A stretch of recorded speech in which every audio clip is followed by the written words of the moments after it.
সপ্তাহের দেশে স্বাগত জানাচ্ছি আমি ফখরুল ইসলাম। সংস্কারের লক্ষ্যে ঐকমত্য কমিশনের সঙ্গে শুরু হয়েছে ধারাবাহিক রাজনৈতিক দলগুলোর বৈঠক। সরকারের লক্ষ্য আগামী বছরের জুনের মধ্যে জাতীয় নির্বাচন।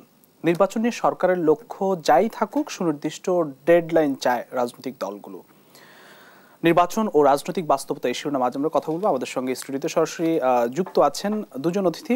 আছেন শামা ওবায়েদ, সাংগঠনিক সম্পাদক বিএনপি, এবং আছেন সারোয়ার তুষার, যুগ্ম আহ্বায়ক জাতীয় নাগরিক পার্টি। দুজনকে স্বাগত জানাচ্ছি। আমি শুরুতে শামা ওবায়েদ আপনার কাছে আসি। নির্বাচনী রাজনৈতিক দলগুলোর মধ্যে তর্ক বিতর্ক নানান আছে, আসলে পাল্টাপাল্টি যুক্তিতর্ক আছে, তবে একটি সুনির্দিষ্ট ডেডলাইন রাজনৈতিক দলগুলো ডেডলাইনের ক্ষেত্রে মানে নির্বাচন প্রসঙ্গে অনেকটা সবাই একমত। সেই ডেডলাইনের কোনো আশ্বাস কি আপনারা পেয়েছেন? কিছুদিন আগে আপনারা কয়েকদিন আগেই বৈঠক করেছেন। হ্যাঁ, এটা মনে হয় একদিন আগে হয়েছে প্রধান উপদেষ্টার সাথে বিএনপির বৈঠক।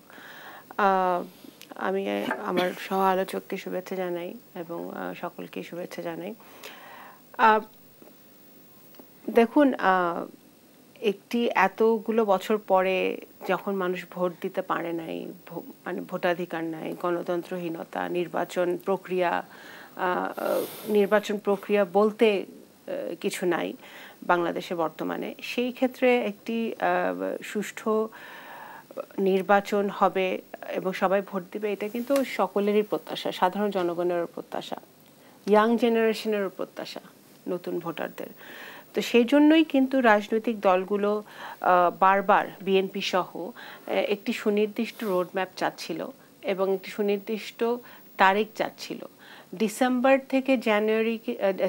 থেকে জুন কিন্তু 6 মাসের একটা ব্যাপার, ঠিক আছে? এখানে কেন ওনারা ডিসেম্বর থেকে জুন বলছেন, কি সংস্কার তাদের বাকি থাকবে করার, কি সংস্কার তাদের করতে প্রয়োজন হবে এই বাড়তি 6 মাস, সেটা তো ওনারা বলতে পারবেন, কিন্তু ওনাদের আরো স্পষ্ট করতে হবে। আপনাদের বৈঠকে কি ওনারা সেটি স্পষ্ট করেননি? না, সেটা তো আমাদের মহাসচিব মহোদয় যেটা বলেছেন বেরিয়ে এসে, এবং এরপরে আইন উপদেষ্টা যে বক্তব্য দিয়েছেন সেই দুইটা বক্তব্যে পরিষ্কার যে ওখানে অনেক কিছু আলোচনা হয়েছে। যখন রাজনৈতিক নেতারা বসে তখন অনেক কিছু আলোচনা হয়, কিন্তু মোদ্দা কথা হচ্ছে যে নির্বাচনের যে সুনির্দিষ্ট তারিখ বা সুনির্দিষ্ট সময়সীমা, সেটা কিন্তু অন্তর্বর্তীকালীন সরকার থেকে এখনো আমরা পাইনি। রোডম্যাপের আশ্বাস পেয়েছেন? না, সেটা তো রোডম্যাপ, ওনাদের ভাষায় রোডম্যাপ হচ্ছে 2025-এর ডিসেম্বর থেকে 2026-এর জুন। আপনারা যে রোডম্যাপ চান, রাজনৈতিক দলগুলো যে রোডম্যাপ, সেই রোডম্যাপ আমরা পাই নাই। এবং সংস্কারগুলো, তবে একটা পজিটিভ দিক যে দেখুন, সংস্কার প্রয়োজন, এইটাতে কিন্তু কোনো দল মত নির্বিশেষে সবাই একমত যে প্রত্যেকটা গণতান্ত্রিক প্রতিষ্ঠানের বিশাল আকারে সংস্কার প্রয়োজন এবং সেই সংস্কারগুলো করার জন্য সময় দরকার। এবং এই যে একটা ভালো দিক যে কমিশনগুলো রাজনৈতিক দলগুলোর সাথে বসছে, আরো আগেও বসলে আরো ভালো হতো, কারণ অলরেডি 7-8 মাস চলে গেছে। রাজনৈতিক দলগুলোর সাথে বসছে এবং যেসব সংস্কারের মধ্যে দ্বিমত আছে, যেসব সংস্কারগুলোর মধ্যে ঐক্যমত নেই রাজনৈতিক দলগুলোর মধ্যে, সেসব সংস্কারগুলো নিয়ে আলোচনা হতে পারে। সেই সংস্কারগুলো নির্বাচনের পরেও হতে পারে।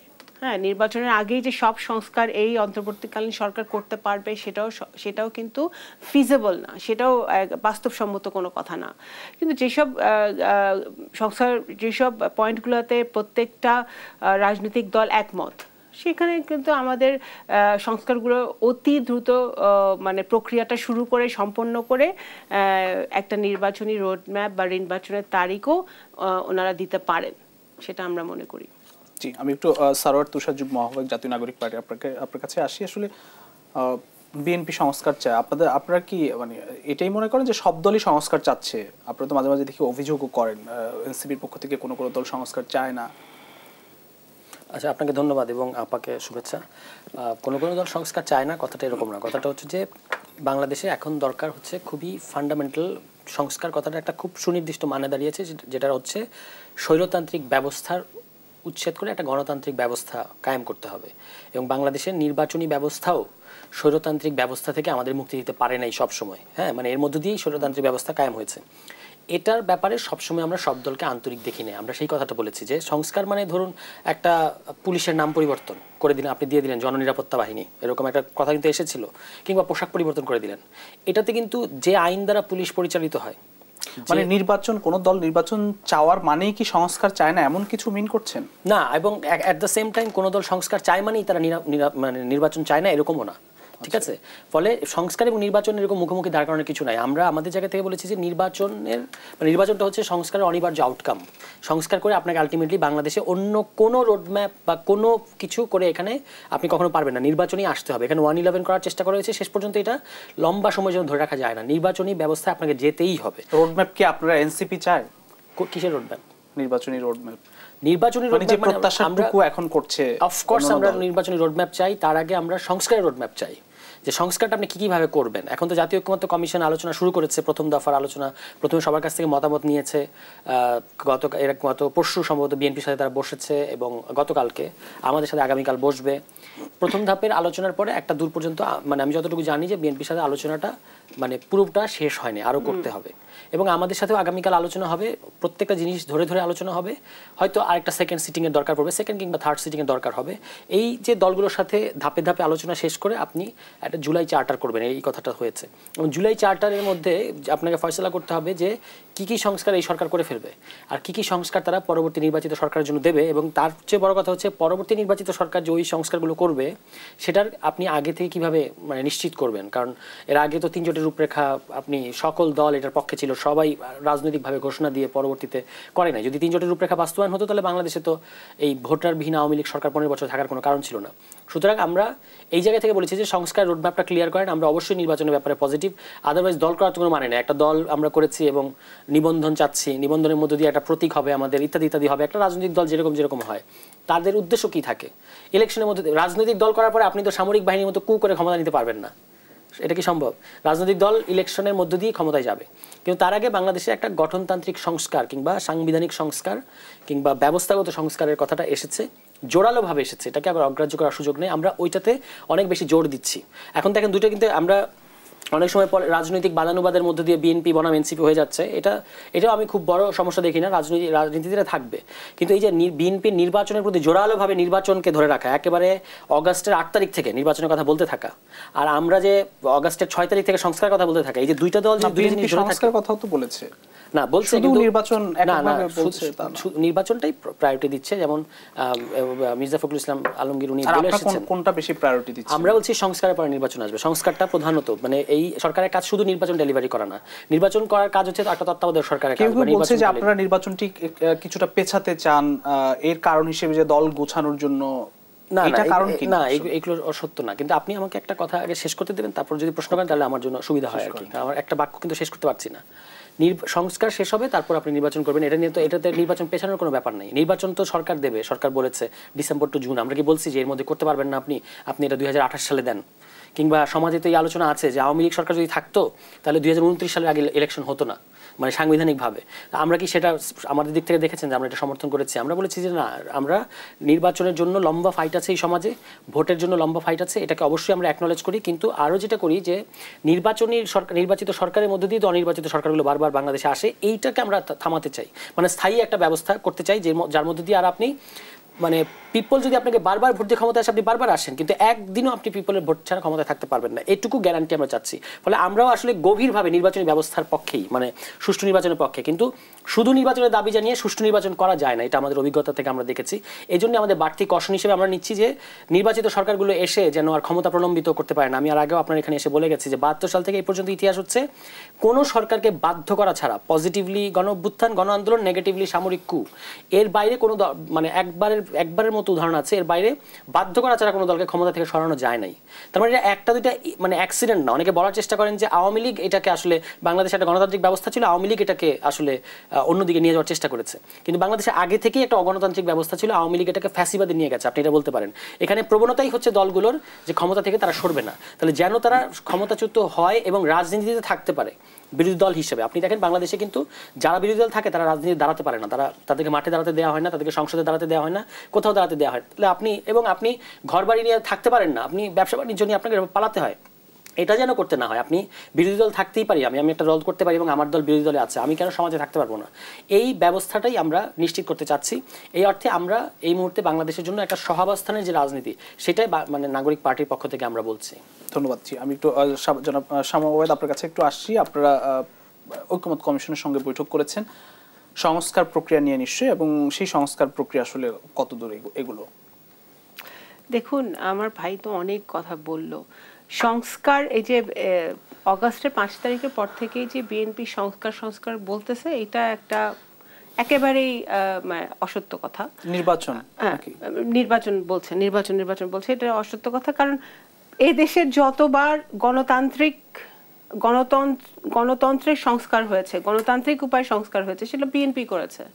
শহীদ রাষ্ট্রপতি জিয়া রহমান এই সংস্কার শুরু করেছেন। বাংলাদেশ রাষ্ট্র কাঠামো, রাষ্ট্রের সংস্কার, দেশের সংস্কার, ব্যবসা বাণিজ্যের সংস্কার, কৃষকের সংস্কার, সবকিছু সংস্কার বিএনপি দিয়ে শুরু হয়েছে, শহীদ রাষ্ট্রপতি জিয়া রহমানের হাত দিয়ে।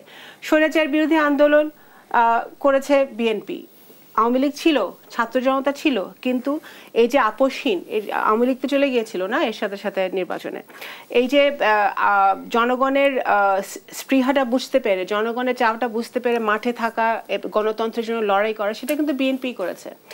অগাস্টের 5 তারিখের বহু আগে বিএনপি 31 দফা দিয়েছে। অন্য সকল আমাদের যারা যুগপৎ আন্দোলনে যারা আমাদের সাথে ছিল দলগুলো, সেই রাজনৈতিক দলগুলোর সাথে ঐক্যমতের ভিত্তিতেই আমরা প্রথমে 27 দফা দিয়েছি, পরে 31 দফা দিয়েছি, তাই না? তো এই সংস্কার তো আমরা অবশ্যই, বিএনপি তো এই স্বৈরতন্ত্র বা ফ্যাসিবাদের একটা সবচেয়ে বড় ভিকটিম হচ্ছে বিএনপি এবং দেশনেত্রী বেগম খালেদা জিয়া, জনাব তারেক রহমান এবং বিএনপির হাজার হাজার নেতাকর্মী। তো আমরা সংস্কার চাই না এবং আমরা শুধু নির্বাচন চাই, এটা একটা মানে অমূলক কথা। এটা যে বলবে সে একটা অর্বাচীনের মতো সংস্কার চান। সেই সংস্কারটাকে আপনারা নিজেরাই ক্ষমতা এসে করতে চান নাকি এই সরকার কিছুটা করে? না, যেসব সংস্কারগুলা ইমিডিয়েট, পার্থক্যটা কি শুনেন, 11-11 সময়ও এক একটা সরকার এসেছিল, ওই সরকারের মধ্যে আর এই সরকারের মধ্যে পার্থক্য কি? আমরা why did we welcome doctor Yunus? আমরা তো সারা দেশ ইউনুস সাহেবকে ওয়েলকাম করেছে, এই সরকারকেই ওয়েলকাম করেছে, কারণ যে আমরা দেখেছি যে গণতন্ত্র যতই, তত্ত্বাবধায়ক সরকারের একটা সিস্টেম ছিল, ওই সিস্টেম যখন বিনা ভোটে নির্বাচিত হয়ে হাসিনা আসলো, তখন মানে এক নায়কতন্ত্র ব্যবহার করে সে কিন্তু উঠিয়ে দিলেন ওনারা তত্ত্বাবধায়ক সরকার। সিস্টেম যাই থাকুক না কেন, কাগজ কলমে যাই থাকুক না কেন, যখনই ক্ষমতার মানে কেন্দ্রীভূত এক জায়গায় থাকে, তখন কিন্তু এই ধরনের আচরণ হয়েছে। বিগত দিনে এই ধরনের ক্ষমতার অপব্যবহার হয়েছে। সেই কারণেই কিন্তু এই সরকারের সাথে অন্য সরকারগুলোর ডিফারেন্স হচ্ছে যে এই সরকারের কাছে মানুষ ইমিডিয়েট কিছু সংস্কার আশা করে, রাজনৈতিক দলগুলো আশা করে। সেই সংস্কারগুলো নির্বাচন কমিশনের সংস্কার, জনপ্রশাসনের সংস্কার, আপনার জুডিশিয়ারির সংস্কার, আজকে আইনের বিচারহীনতার সংস্কার তো আমরা দেখে আসছি বহু বছর ধরে। আমরা তো বিচার যেই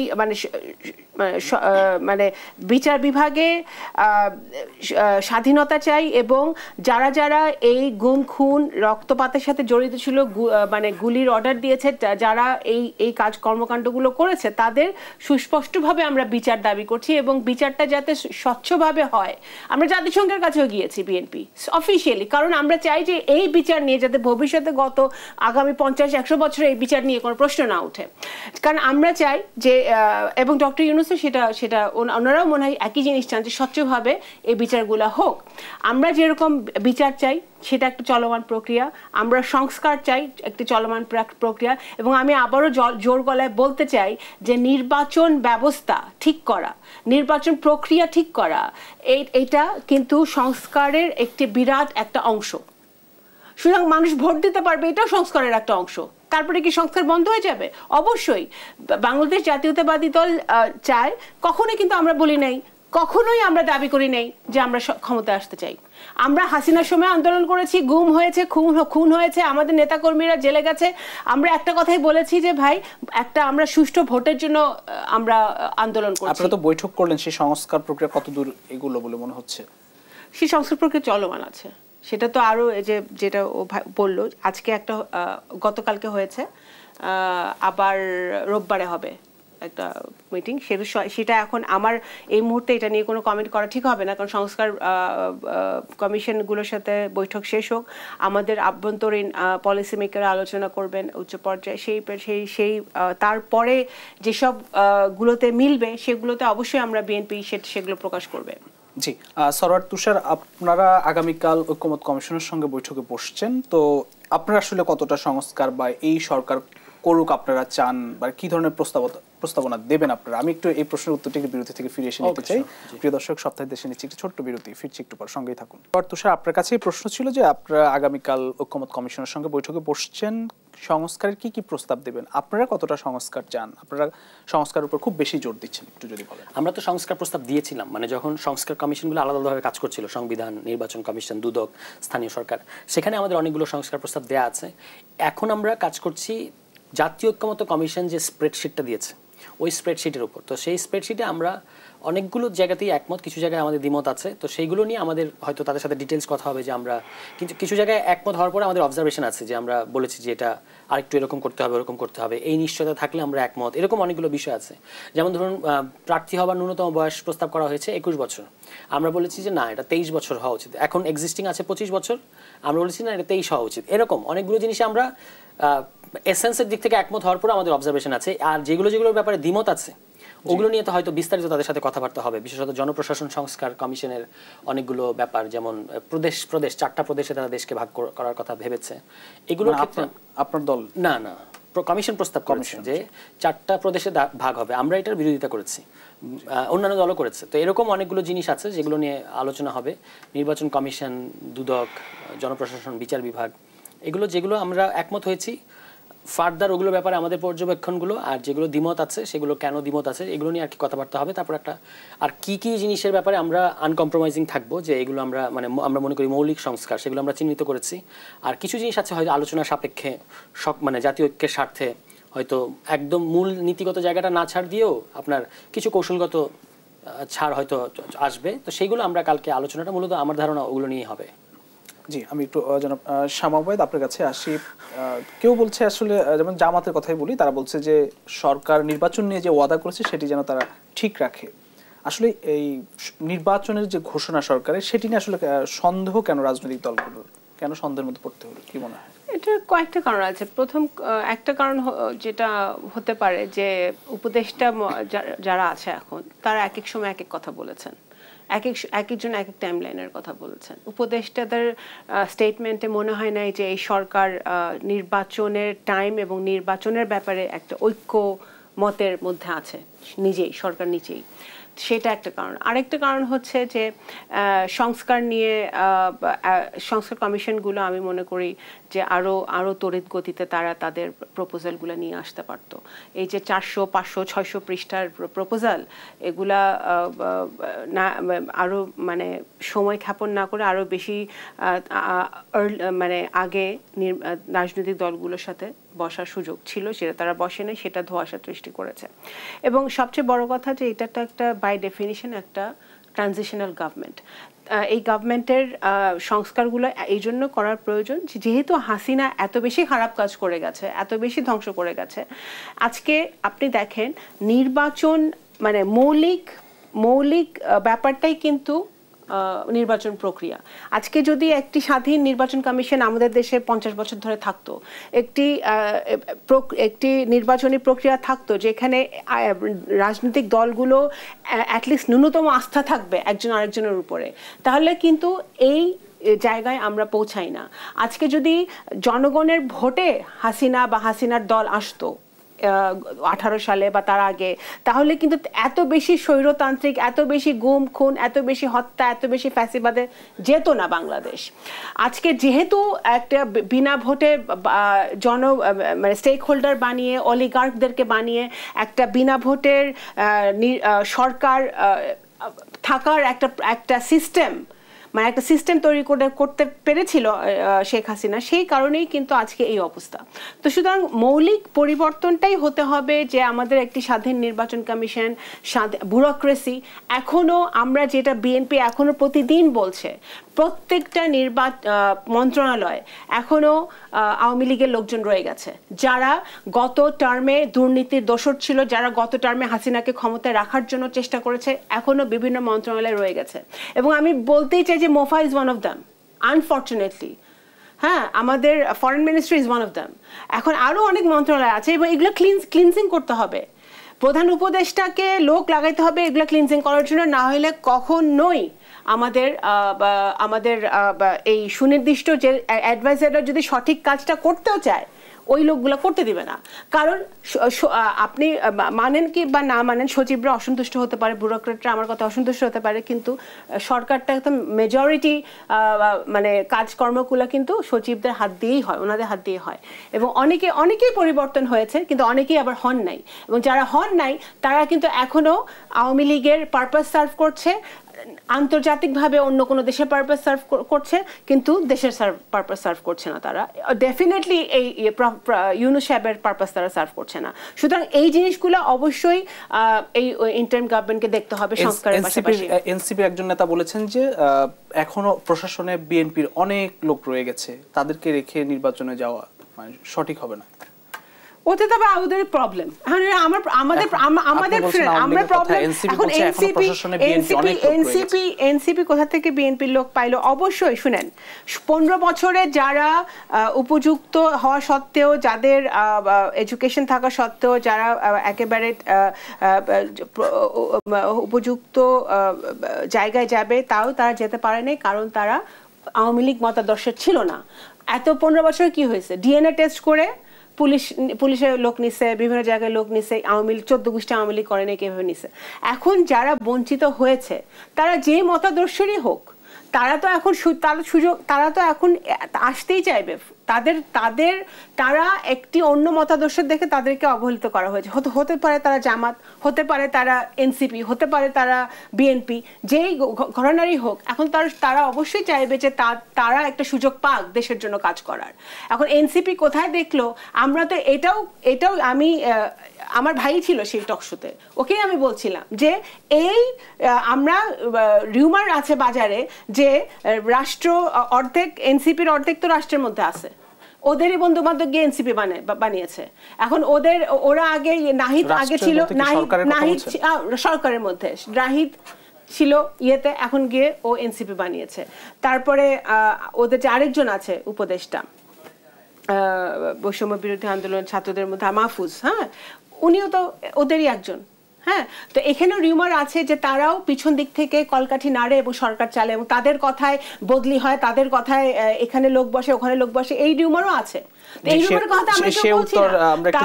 তারা আমাদের ছোট ভাই, তারা দল বানিয়েছে, ভাই বোনদের তারা দল বানিয়েছে, তারা দল বানাক, দল এগিয়ে নিয়ে যাক, সেটা আমাদের দোয়া থাকবে সব সময়। কিন্তু এই ধরনের মানে এগুলো আমি মনে করি ওরা পলিটিক্যাল রিটরিক শিখতেছে। তো এই যে এগুলো হলো পলিটিক্যাল রিটরিক, এগুলো জনাব সরওয়ার তুষার আপনি দিবেন। আমি একটু বিরতি থেকে ফিরে এসে তারপর আপনার উত্তরটি নিচ্ছি যে আপনারাও দল বানিয়েছেন, আপনাদের লোকজন এখনো সরকারে আছে, সরকার থেকে সহযোগিতা করছে, সেই উত্তরটি একটু নিব। প্রিয় দর্শক, সপ্তাহের দেশে নিচ্ছে আরো একটি বিরতি, ফিরছি একটু পর, সঙ্গে থাকবেন। সপ্তাহের দেশে আরো একবার স্বাগত জানাচ্ছি। আমরা জনাব সরওয়ার তুষার, আপনার কাছে প্রশ্ন ছিল যে আসলে যেটি জনাব শামা ওবায়েদ বলছেন যে আপনাদের দল বা আপনাদের দলের যে ছাত্ররা তারা সরকারেও আছে, আবার দলেও আছে, বা সরকারের পক্ষ থেকে সহযোগিতা পাচ্ছেন আপনারা? না, এমন কি কেউ আছে যে সরকার এবং দলে একসাথে আছে? সেরকম আমি দেখি। হ্যাঁ, সেরকম না, দেখেন মানে এরকম নাই। ফলে আর সরকারের সহযোগিতার কিছু না, সরকারের অসহযোগিতা পাচ্ছি না এটা বলতে পারেন। সরকারের সহযোগিতা এখন সবাই পাচ্ছে, বিএনপি সবচেয়ে বেশি পাচ্ছে, এবং বিএনপি যা বলে সরকার তাই করে। আপনারাও পাচ্ছেন? না, আমি বললাম যে আমরা অসহযোগিতা পাচ্ছি না, কিন্তু কোন সহযোগিতা পাচ্ছেন তো? সহযোগিতা কোথায় সহযোগিতা করলো? আমাদের একটা দাবি মেনে নিয়েছে। বিএনপি বল, আপনি তো বললেন বিএনপি পাচ্ছে, অন্যান্য দল পাচ্ছে, এটা অনেকগুলো প্রমাণ আছে। আপনারা পাচ্ছেন তো? বিএনপি পাচ্ছে, প্রমাণ আছে, কিন্তু আপনি আমারটা প্রমাণ দেখাতে পারবেন না। আর এটা হলো আপনি আমারটা অভিযোগ করতে পারবেন। আচ্ছা, বিএনপিটা বলি, যেমন ধরেন যতগুলো মেজর ইস্যু, একটাও সরকার বিএনপির বাইরে যায় নাই, ঠিক আছে? মানে বড় বড় জাতীয় রাজনীতি ক্ষেত্রে, সংবিধানের প্রশ্নে, রাষ্ট্রপতির প্রশ্নে, প্রোক্লেমেশনের প্রশ্নে বিএনপির পজিশন ওয়াজ গভর্নমেন্টস পজিশন, সেখানে আমাদের কথা কিন্তু সরকার শোনে নাই। আমরা এটা নিয়ে যে আপনারা বলতে পারেন যে হাল ছেড়ে দিয়েছেন, আমরা স্থিতিশীলতার স্বার্থে এটা নিয়ে এমন কোনো কর্মসূচিতে যাই নাই যেটাতে দেশের মধ্যে অস্থিতিশীলতা তৈরি হয়। আর সারা দেশে এখন সরকার এবং প্রশাসন আলাদা।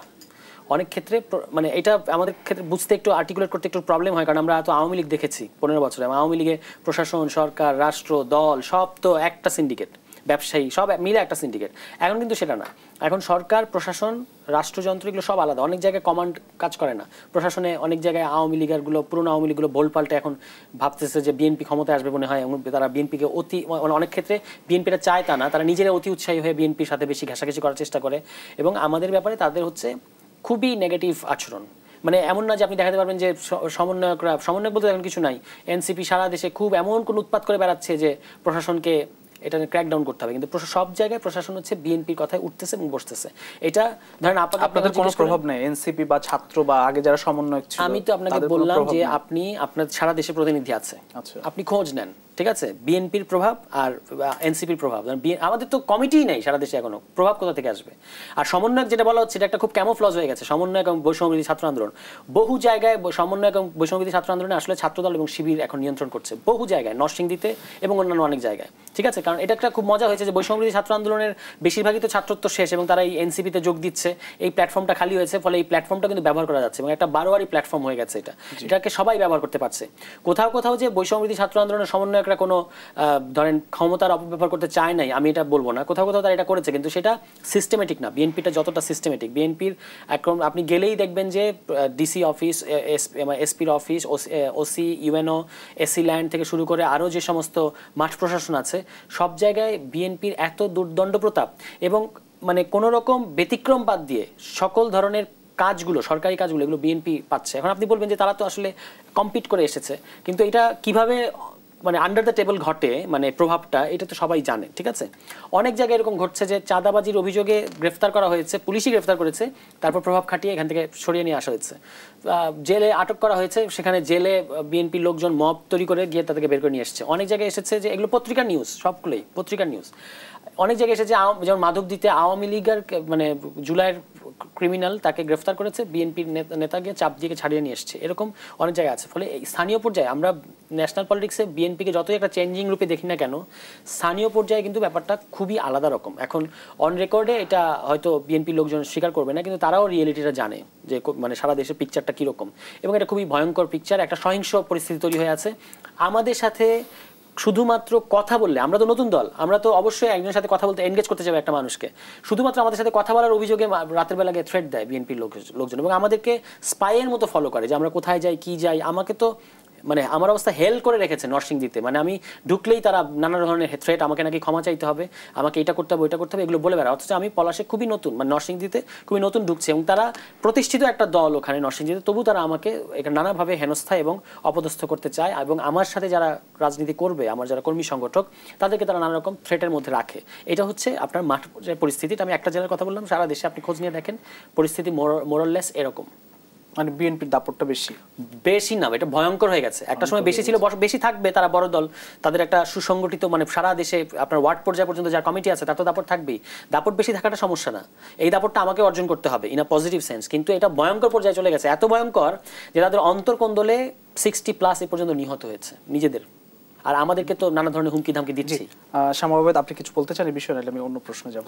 না, এই বিষয়ে একটু মানে মনে মনে হাসি আর কি, যে বাংলাদেশ জাতীয়তাবাদী দল এত বড় একটি রাজনৈতিক দল, এত পুরনো রাজনৈতিক দল, আমার ছোট ভাই এখন এনসিপি নতুন সদস্য, এনসিপিও নতুন রাজনৈতিক দল, আমরা সবসময় তাদেরকে সাধুবাদ জানিয়েছি, কিন্তু যদি কম্প্যারিজনে চলে আসে, তুলনায় চলে আসে, তাহলে কিন্তু ঠিক হবে না। এটা কিন্তু একেবারে তুলনা চলে না। 5ই অগস্টের পরে কে 5ই অগস্ট ঘটালো, কে হাসিনাকে পালাতে বাধ্য করলো, সেই প্রতিযোগিতায় সবাই নেমে গেল। কিন্তু আমি সাক্ষী, আমার ডিভিশনে অ্যাটলিস্ট বলতে পারি, আমাদের ডিসি, এসপির থানা অফিসগুলো কিন্তু আমাদের ছেলেরা পাহারা দিয়েছে। হ্যাঁ, আমাকে যাতে তারা যাতে কোনো অত্যাচারের শিকার না হয়, কোনো অঘটন ওই অফিসগুলোতে না ঘটে, বাসা বাড়িতে না ঘটে, গ্রামগুলা পাহারা দিয়েছে। আজকে বিএনপি যখন এই যে আপনার 5 তারিখের পরে একটা আরএমজি সেক্টরে বিভিন্ন কলকারখানায় গন্ডগোল শুরু হলো, লেবার আনরেস্ট শুরু হলো। সরকার কিন্তু নিজে বিএনপির লোকজনকে যোগাযোগ করেছে, আমাদের সিনিয়র নেতাদেরকে, আমাকে ইভেন ইনক্লুডিং মি, যেটা হচ্ছে আপনারা একটু এটাকে সামলান, এটাকে না হলে আমরা এটা কন্ট্রোল করতে পারছি না। বিকজ বিএনপি সংগঠন আছে, বিএনপি যেটা ও নিজেই স্বীকার করলো, আমাদের ওয়ার্ড তৃণমূল পর্যন্ত সংগঠন আছে, বিএনপি জানে কিভাবে আন্দোলন করতে হয়, আবার কিভাবে প্রশমিত করতে হয়, কিভাবে সবাইকে ঠিক রাখতে হয়, সেটা তো বিএনপি করে চলেছে। এবং এইটাও দেখেন, 1.5 দিন কিন্তু কোনো গভর্নমেন্ট ছিল না বাংলাদেশে হাসিনা পালানোর পরে, 3 দিন অলমোস্ট। এই 3 দিনে ওবায়দুল কাদের বলেছিল না যে কত লাখ লাখ লোক মারা যাবে হাসিনা তারা না থাকলে, কোনো অঘটন তো ঘটে নাই। এবং বাংলাদেশ জাতীয়তাবাদী দল এদেশের সবচেয়ে বড় দল হওয়া সত্ত্বেও এই ক্রেডিটটা কিন্তু বিএনপি কিন্তু দেন, অবশ্যই বিএনপি করেছে। বিএনপি প্রত্যেকটা দল মত ধর্ম মত নির্বিশেষে প্রত্যেকটা বাড়িঘর পাহারা দিয়েছে। এবং যে ইনসিডেন্টগুলো আনফর্চুনেটলি ঘটেছে সেগুলো ছিল বেসিক্যালি রাজনৈতিক উদ্দেশ্য প্রণোদিত এবং আওয়ামী লীগ বিএনপি বা ভিন্ন দল কেন্দ্রিক ইস্যু, কিন্তু ধর্মকেন্দ্রিক কোনো ইস্যু, মাইনরিটি রিলেটেড কিন্তু ইস্যু কিন্তু তখন ঘটে না, যেটা ঘটতে পারতো। এবং বিএনপি কনসিয়াসলি, জনাব তারেক রহমানের নির্দেশনা ছিল, কড়া নির্দেশনা ছিল যে প্রত্যেকটা গ্রামে গ্রামে আমাদের ছেলেরা যেন, আমাদের নেতাকর্মীরা যেন সাধারণ জনগণের পাশে থাকে, তাদেরকে পাহারা দেয়। এটা তো বিএনপি করেছে। তো বিএনপি এবং ডিসিএসপির কথা ও বললো, আমি দেখি যে প্রত্যেকটা পূজা পার্বণ ঈদ বিভিন্ন সময়ের আগে প্রত্যেকটা জেলার ডিসি বা এসপি সব দলের নেতাদেরকে ডাকে ওই অঞ্চলের, ডেকে তারা যাতে আইন, যেহেতু এখন প্রশাসন নতুন, সব একেবারেই নতুন, করাপ্টগুলো সব পালিয়েছে, যেগুলা কিছু জেলে কিছু পালিয়েছে, কিছু এবং কিছু ও বললো যে আওয়ামী লীগগুলো বিএনপির হওয়ার চেষ্টা করছে বা অন্য দল হওয়ার চেষ্টা করছে। এখন ডিসিএসপিরা তো সব দলকে আমি দেখি কথা বলছে, কথা বলে তারা যাতে আইন শৃঙ্খলা পরিস্থিতি প্রত্যেকটা জেলায় ঠিক থাকে সেটা তারা চেষ্টা করছে। তো সেখানে একটা দলকে কীভাবে রেফারেন্স দিচ্ছে আমি তো সেটা দেখছি না। আমি তো দেখছি ওরাও, এবং ও পার্টিকুলারলি যদি নরসিংদীতে সমস্যার হয়ে থাকে সেটা দুঃখজনক, সেটা আমি অবশ্যই কন্ডেম করি। এবং কিন্তু এই রাজনীতি বিএনপি করে না, বিএনপি রাজনীতিতে বিশ্বাসী না, বিএনপি সহ অবস্থানে বিশ্বাসী, বিএনপি বহুদলীয় গণতন্ত্রে বিশ্বাসী, ওরা ওদের রাজনীতি করবে, সবাই সবার রাজনীতি করবে। দেশের আইন শৃঙ্খলা পরিস্থিতি কি সন্তোষজনক পর্যায়ে পৌঁছেছে কিনা? না, এখনো এখনো আইন শৃঙ্খলা পরিস্থিতি সন্তোষজনক জায়গায় পৌঁছে নাই, কারণ পুলিশের উপরে আস্থাটা এখনো জনগণের ওইভাবে আসে নাই। এবং এই যে জনগণ মাঝে বিভিন্ন জায়গায় দেখা যাচ্ছে জনগণ আইন নিজের হাতে তুলে নিচ্ছে, তারপরে দেখা যাচ্ছে এই যে নারীর প্রতি অত্যাচার কমছে না। তারপরে আপনার ধরেন এই যে সচিবালয়ে কিছুদিন আগে আগুন লাগলো, কেন লাগলো, কি কারণে লাগলো, এখানে কোনো ষড়যন্ত্র ইনভলভ আছে নাকি? এখনো যেটা একটু আগে আলোচনা করছিলাম যে ফ্যাসিবাদের দোসররা এখনো চলাফেরা করছে, এদের কোনো ইন্ধন আছে নাকি? এই জিনিসগুলো কিন্তু এখনো কিন্তু অত্যন্ত প্রকট। এবং এই জন্যই দিস ইজ অ্যানাদার রিজন যে বাংলাদেশ জাতীয়তাবাদী দল বলছে যে ডিসেম্বরের মধ্যে ইলেকশনটা হওয়া প্রয়োজন, না হলে এই ধরনের ষড়যন্ত্র চলতে থাকবে এবং ফ্যাসিবাদের দোসররা এই সুযোগটা নিবে। জি, অসংখ্য ধন্যবাদ জনাব সরওয়ার তুষার। আপনি কিছু বলতে চান যদি 30 সেকেন্ডে শেষ করেন? আইন শৃঙ্খলা পরিস্থিতির ক্ষেত্রে আমরা মনে করি আগের চেয়ে বেটার হয়েছে, কিন্তু সন্তোষজনক না, আরও ইমপ্রুভ করতে হবে। এই কারণে পুলিশের সংস্কারটা জরুরি। আর বাকি কথা হচ্ছে যে মানে এটা শুধু নরসিংদীর পিকচার না, সারা দেশের পিকচার, সেটাতে আমি আর বিস্তারিত যাচ্ছি না। এগুলো রিপোর্ট হয় না, এই হলো সমস্যা। হ্যাঁ, মানে আমাদের সাথে যে ধরনের আচরণগুলো করা হচ্ছে, যাই হোক, এটা আশা করবো যে এগুলো থেমে যাবে এবং এগুলো একটা সুস্থ ধারা রাজনীতি আমরা ফিরতে পারবো। অসংখ্য ধন্যবাদ সরওয়ার তুষার এবং শামা উবাই, দুজনকে আবার ধন্যবাদ জানাচ্ছি। প্রিয় দর্শক, সপ্তাহের দেশ আজ এখানে শেষ করছি। আবার দেখা হবে আগামী সপ্তাহে একই সময় অন্য কোনো অতিথিদের নিয়ে। সে পর্যন্ত সবাই ভালো থাকবেন, সুস্থ থাকবেন। শুভরাত্রি।